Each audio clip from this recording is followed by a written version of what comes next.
सर्वेषां कृते नमो नमः। बच्चों, आज हम पढ़ेंगे संस्कृत विषय की संख्या। चलिए बच्चों, आज संख्या पढ़ेंगे और यह संख्या कक्षा 6वीं, 7वीं, 8वीं, 9वीं और 10वीं इन तीनों कक्षाओं में पढ़ाई जाती है।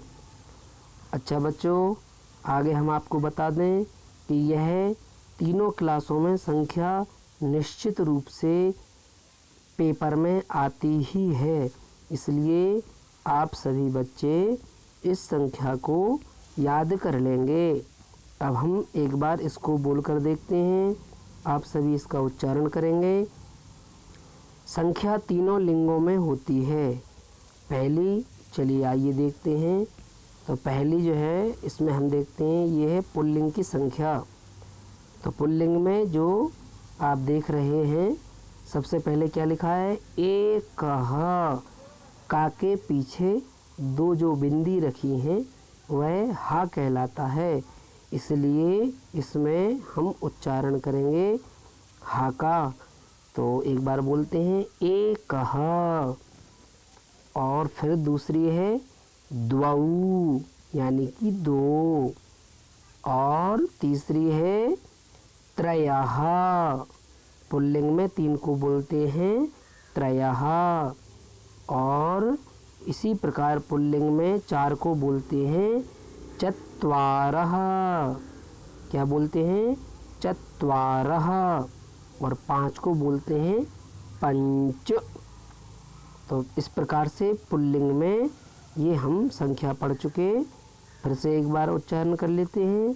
एकः, द्वौ, त्रयः, चत्वारः और पंच। चलिए बच्चों, आगे बढ़ते हैं।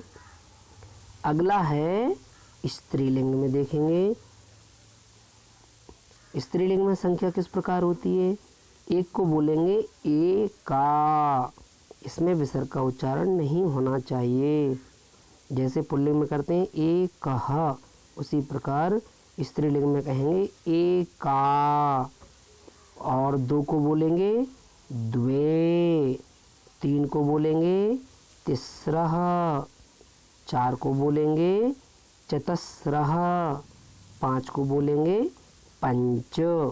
चलिए एक बार इनको मिलाकर बोल देते हैं। स्त्रीलिंग में मिलकर बोलेंगे एक साथ, एका, द्वे, तिस्रः, चतस्रः, पंच। अब ये तीसरा, तीन और चार में थोड़े से बच्चे आप सभी को डाउट होता है। इसमें ये सा में रा लगा हुआ है, तिस्रः। तो तिस्रा ना नहीं बोलना है, तिस्रः, सा में रा लगा हुआ है। चलिए आगे बढ़ते हैं। अगला जो तीसरा लिंग है वह है नपुंसक लिंग। नपुंसक लिंग की जो संख्या होती है वो इस प्रकार से होती है एकम, द्वे, त्रीणि, चत्वारि और पंच। अब बच्चों हम आपको एक बार सभी दिखा देते हैं।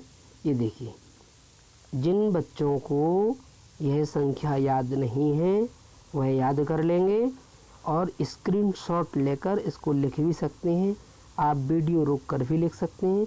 तो सभी की कॉपियों में यह लिखा हुआ होना चाहिए और तीनों लिंगों में यह संख्या आप सभी के पास लिखी हुई होना चाहिए और याद होना चाहिए।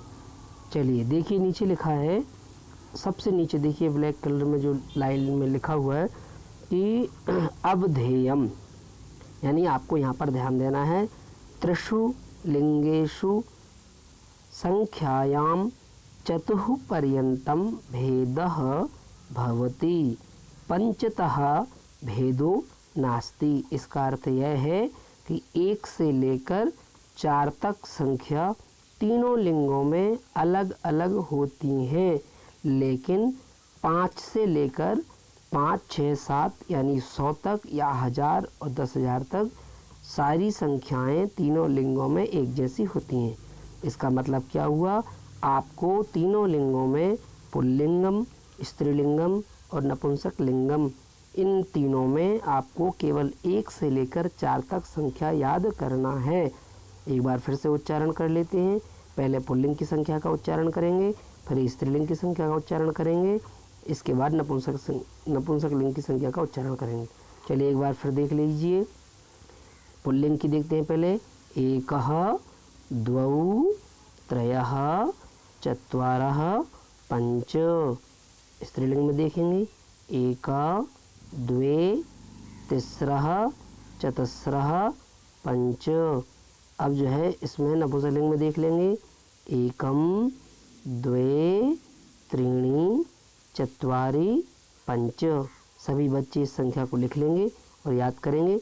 आप सभी बच्चे ज़रूर लिखें, हम चेक करेंगे, आज की डेट डाल लें और साथ में ही चैनल को सब्सक्राइब करें और लाइक करें, कमेंट करें। सर्वेभ्यो नमो नमः। नमः संस्कृताय।